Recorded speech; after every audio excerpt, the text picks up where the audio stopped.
नमस्ते मित्रों, सभी को जय श्री राम। आज हम जानेंगे गृह युद्ध शुरू हो चुका है।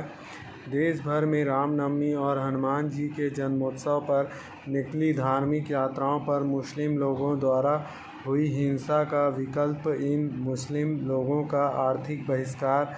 ये मुस्लिम 6 महीने के अंदर हिंदू मंदिरों के आगे सिर झुकाने लग जाएंगे। केरल, कर्नाटक, बंगाल और असम धीरे धीरे कश्मीर बनने की कगार पर है और फिर एक और विभाजन की मांग। आप अपनी मातृभूमि को एक और विभाजन से बचाना चाहते हैं तो इनका पूर्ण रूप से आर्थिक बहिष्कार करना ही होगा। दूध, फल, सब्जी आदि कभी भी किसी मुसलमान दुकान ठेले वालों से ना खरीदे, भले ही वो पड़ोसी हिंदू ठेले वाले से सस्ते क्यों ना बेच रहा हो। अधिकतर ये मुस्लिम लोग सब्जियों को गटर के पानी से धोते हैं। अगर मोहल्ले में अकेली दुकान भी मुस्लिम की हो और कितना भी मीठा बोलता हो तो उसके दुकान से सामान कभी ना खरीदे। ये कपड़े भी चोर बाज़ार से लेकर बेचता है, दरगाह मज़ार में चढ़े हुए कपड़ों को बेचता है। मुस्लिम लोगों की कोई भी दुकान या होटल या टैक्स टायर पंक्चर दुकान का बहिष्कार, भले ही नया टायर क्यों ना खरीदना पड़े। घर पर किसी मुस्लिम प्लम्बर, मिस्त्री, इलेक्ट्रॉनिक्स को भूलकर भी ना बुलाएं, चाहे वह सालों का विश्वसनीय क्यों ना हो। उम्मीद है कुछ परेशानी और चंद रुपए ज़्यादा तो आप हिंदुत्व की खातिर खर्चा कर ही सकते हैं।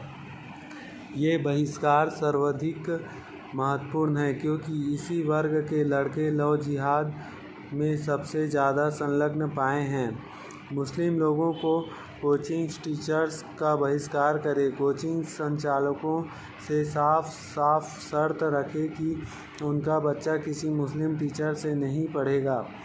स्वयं अपने बच्चों की विशेषता लड़कियों को गुरु तेज बहादुर के बलिदान, दसम गुरु के दीवार में चिनवाने गए साहिबजादों के बलिदान, संभाजी महाराज की क्रूरतापूर्ण हत्या का विस्तृत वर्णन करें। नज़दीक स्थित किसी विध्वंसित हुए मंदिर व तोड़े गई मूर्तियों को दिखाकर व नालंदा की कहानी सुनाकर उसके मन को हिंदुत्ववादी बनाएं। हमदर्द हिमालय जैसी कंपनियों जिनके मालिक मुस्लिम हैं, उनके उत्पाद व सेवाओं का यथासंभव बहिष्कार करें। मुस्लिम दर्जी आपके घर की इज्जत के लिए सबसे बड़े खतरे हैं। भूलकर भी इनके यह कपड़े सिलाने को ना दें। ये हिंदू महिलाओं की जानकारी जुटाकर लव जिहादियों तक पहुंचाते हैं। मुस्लिम और उनके चमचों की फिल्मों का बहिष्कार करें और यूट्यूब पर भी इनको ना देखें।